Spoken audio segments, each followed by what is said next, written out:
लोकसभा सदन सत्र के दौरान विपक्ष पर भारी पड़ते नजर आए अखिलेश यादव। सीएम योगी को लेकर कही ऐसी बात कि आपस में भिड़े अखिलेश और अनुराग ठाकुर। यूपी में बीजेपी की गतिरोध को संसद में अखिलेश ने दी हवा। अखिलेश बोले जिसने हराया उसे हटा नहीं पा रहे। चलिए आपको बताते हैं। उत्तर प्रदेश में बीजेपी के भीतर चल रही न दिखने वाली लड़ाई अब लोकसभा सदन में उठने लगी है। सदन सत्र के दौरान अखिलेश यादव ने बीजेपी पर तंज कसा।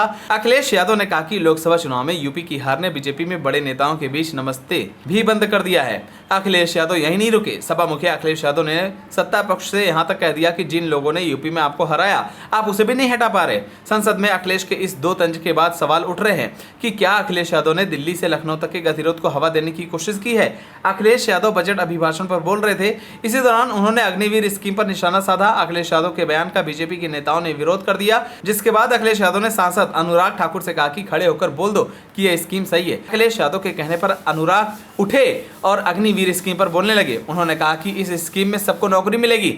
अनुराग जब बैठे तो अखिलेश यादव ने कहा कि जो बोलना था वो बोले ही नहीं, बाकी सब बोल गए। मैं खुद मिलिट्री स्कूल में पढ़ा हूं। इस पर अनुराग ठाकुर फिर खड़े होकर कुछ बोलने लगे। अखिलेश ने इस पर तंज कसते हुए कहा कि आपका मंत्री पद जाने का दुख है, मैं समझ सकता हूं। इससे भी बड़ा दुख दिल्ली वालों को है। यह दर्द भी मैं आपको बता रहा हूं। जब से उत्तर प्रदेश में बीजेपी हारी है तब से दो बड़े लोगों के बीच नमस्कार भी बंद हो गया है। मैंने एक वीडियो देखा जिसमें सबसे मजबूत व्यक्ति की तरफ यूपी वाले देख भी नहीं रहे हैं। अखिलेश यादव ने कहा कि आपका दुख यह है कि जिसने यूपी में आपको हरवाया उसे आप हटा नहीं पा रहे हैं। यह दुख आपके चेहरे पर साफ झलक रही है। अखिलेश यादव ने आखिर में बीजेपी सांसदों की तरफ देखते हुए पूछा कि यह बात समझ आई। अखिलेश ने अपने भाषण के आखिर में जिस तरह से तंज मारते नजर आए उससे यह सवाल उठ रहा है कि क्या अखिलेश यादव यूपी बीजेपी में जारी गतिरोध को हवा दे रहे हैं।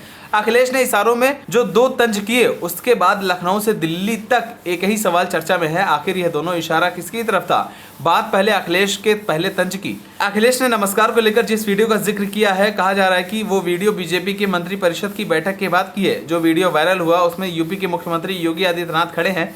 वायरल वीडियो में योगी का दुआ सलाम न तो प्रधानमंत्री से होता है और न ही गृह मंत्री से। योगी सिर्फ राजनाथ सिंह से नमस्ते करते हैं। अखिलेश ने दूसरे तंज में हटाने का जिक्र किया है। चर्चा है कि अखिलेश का यह तंज योगी आदित्यनाथ पर था।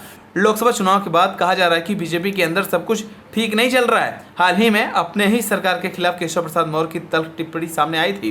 उनकी इस टिप्पणी को सीधे तौर पर मुख्यमंत्री योगी आदित्यनाथ और उनकी सरकार के खिलाफ देखा गया। वहीं डिप्टी सीएम केशव प्रसाद मौर्य ने टिप्पणी में संगठन को सरकार से बड़ा बताया था। इतना ही नहीं, बीजेपी और उसके कई सहयोगी विधायकों ने भी ब्यूरोक्रेसी को लेकर सरकार पर हमला किया था। लखनऊ में बीजेपी ओबीसी सम्मेलन के दौरान गतिरोध की एक झलक तब देखी गई जब सम्मेलन में मुख्यमंत्री योगी आदित्यनाथ के आने से पहले दो डिप्टी सीएम चले गए। अखिलेश यादव ने बीजेपी के गतिरोध को पार्टी का रणनीति बताते हुए पूरे मामले में केशव प्रसाद मौर्य को दिल्ली का मोहरा बताया। अखिलेश यादव के मुताबिक केशव दिल्ली के कहने पर ही बोल रहे हैं। आपको बता दें कि 2014 और 2019 के मुकाबले 2024 के लोकसभा चुनाव में बीजेपी की करारी हार हुई है। पार्टी इस बार यूपी की 80 में से सिर्फ 33 सीटों पर सिमट गई। उसके सहयोगियों को 3 सीटों पर ही जीत मिली। सपा और कांग्रेस गठबंधन ने यूपी 43 सीटों पर जीत दर्ज की है। 2019 में बीजेपी यूपी की 62 सीटों पर जीत हासिल की थी। 2014 में बीजेपी ने अकेले अपने दम पर यूपी की 80 में से 71 सीटों पर जीत दर्ज की थी। यूपी में बीजेपी इस बार उन सीटों पर भी हार गई जो उसका गढ़ माना जाता रहा।